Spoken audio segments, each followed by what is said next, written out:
ये तो कभी भी नहीं रुकी गैंग वार कुछ, लेकिन इसमें ये फ़र्क है कि कुछ गैंग जो हैं वो मशहूर हैं, नामी ग्रामी हैं, और जो अक्सरियत गैंगस्टर हैं वो गुमनाम हैं। दुश्मन तो नहीं कह सकते, वो तो मुकदमे में मुद्दई थे ना, वो मुअस्सब और उसका भाई और कैसर भट्ट, ये तो सारे पैरवी कर रहे थे। तो आपके सामने ही है कि हुकूमत नाम की चीज़ कोई नहीं है, ला कानूनियत है, मुजरम दन दनाते फिर रहे हैं, असले लगाए हुए हैं लोगों ने। शरीफ आदमी जो है वो नहत्ता है। ये भी कहा जा रहा है कि मेन स्ट्रीमिंग पे ये भी चाह रहा है कि बच्चे साथ। किसी शहरी को कोई तहफ़्फ़ुज़ हासिल नहीं है, जिसको मर्जी जहाँ मर्जी को लूट सकता है, ना को कोई कानून उसकी मदद को आता है। पुलिस वाले तो भाग जाते हैं। अस्सलाम वालेकुम नाज़रीन, मैं हूं आपका मेज़बान ज़ीशान इलाही और आप देख रहे हैं अल जज़ीरा न्यूज़। आज हमारे साथ जवेद इकबाल भट्ट साहब के कज़न फुप्पो के बेटे मौजूद हैं, उनसे बात करते हैं।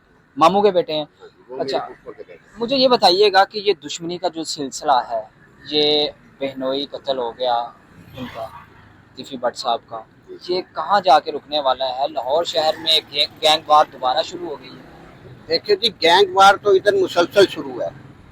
पाकिस्तान में तो कभी गैंग वार रुकी नहीं। इधर देहातों में, शहरों में, हर जगहों पर गैंगस्टर जो है ना वो दंदनाते फिर रहे हैं।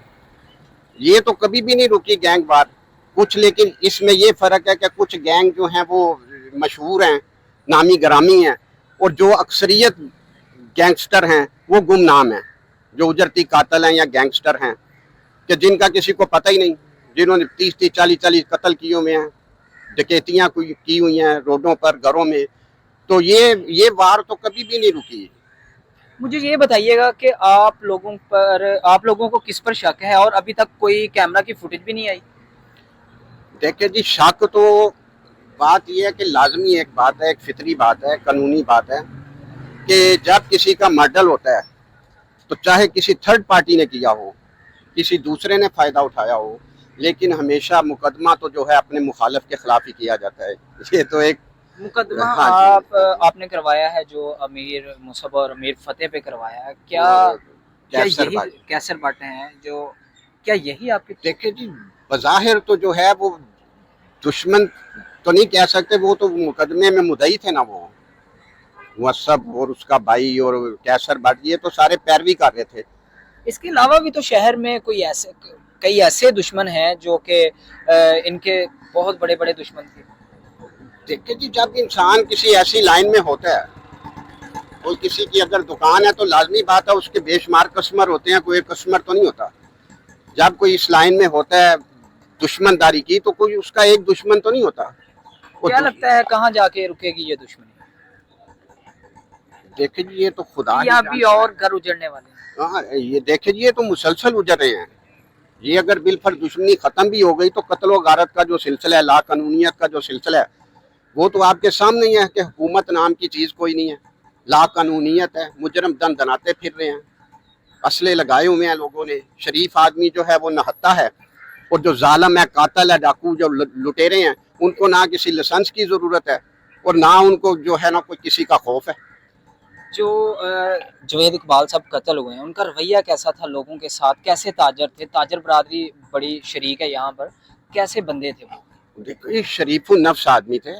अगर उनका कोई इस लाइन से तल्लक होता या उनको को खौफ होता, अगर उन्होंने किसी के साथ ज्यादती की होती, तो वो लाजमी बात है कि अपने मुहाफ़िज रखते। आज तो किसी के पास 2 रुपये जेब में आ जाए, वो सबसे पहले कहता है मैं अपना गनमैन रखूँ, मैं अपनी नुमाइश करूँ। तो अगर उनको कोई खौफ होता या उन्होंने कोई ज्यादती की होती, लाजमी बात है जिसने ज्यादती की होती है उसको खौफ होता है।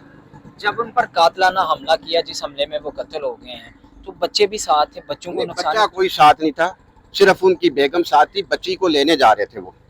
ये भी कहा जा रहा है कि मेन स्ट्रीमिंग पे ये भी चाह रहा है कि बच्चे साथ थे। नहीं, वो गलत रिपोर्ट थी।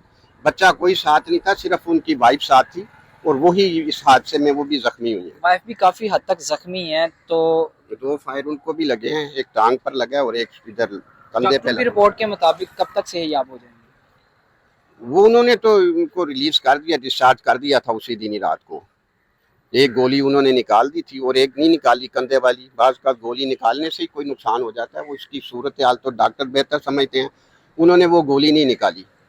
अल्लाह ताला करेगा इंशाल्लाह ताला जल्द से जल्द। इस दुश्मनी के बारे में कोई पैगाम देना चाहेंगे कि ये रोक दें या कोई ऐसा कोई लाहे अमल किया? ये तो हम हुकाम बाला से दरखास्त करते हैं कि इस दुश्मनी के अलावा भी वो शहरियों को तहफ़्फ़ुज़ मुहैया करें, किसी शहरी को कोई तहफ़्फ़ुज़ हासिल नहीं है, जिसको मर्जी जहाँ मर्जी को लूट सकता है, ना को कुछ कानून उसकी मदद को आता है। पुलिस वाले तो भाग जाते हैं, अब अभी मैं इधर फायर करूंगा, वो उधर खड़े होंगे, वो भाग जाएंगे।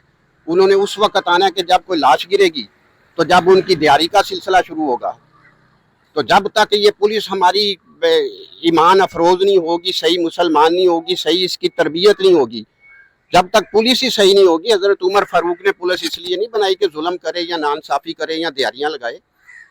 तो आज की पुलिस का आप किरदार देख लें, और अपने असलाफ की जो जिन्होंने पुलिस बनाई थी, आप उस वक्त देख लें कि शहरी तहफ़्फ़ुज़ महसूस करते थे। जिस सड़क पर कातलाना हमला हुआ है उस सड़क पर तो बड़े कैमरे नस्ब थे, हाँ जी। क्या वो कैमरे चल रहे थे उस वक्त? सुना तो यही है कि कैमरे सारे ही बंद थे। हाँ जी। तो सोची समझी साजिश लगती है। लाजमी बात है जी कि जिस वक्त कोई ऐसी कोई साजिश होती है तो कोई बासर लोग भी बीच में अगर मुलव्वस हों तो वो पूरा बंदोबस्त करते हैं ना, कि कोई सबूत ना छोड़ा जाए, कैमरे बंद कर दिए जाएं। ये थे हमारे साथ जावेद इकबाल भट्ट साहब के मामू के बेटे, जिन्होंने सारी तफसीलात हमें बताई कि जब उन पर कातलाना हमला हुआ तो उस रोड पर काफ़ी कैमरे थे, लेकिन कैमरे सारे ही बंद थे। कोई सोची समझी साजिश के तहत ये फैसला किया गया। अपने मेज़बान ज़ीशान इलाही को दीजिएगा इजाज़त। देखते रहिएगा अल जज़ीरा न्यूज़। अल्लाह हाफ़िज़।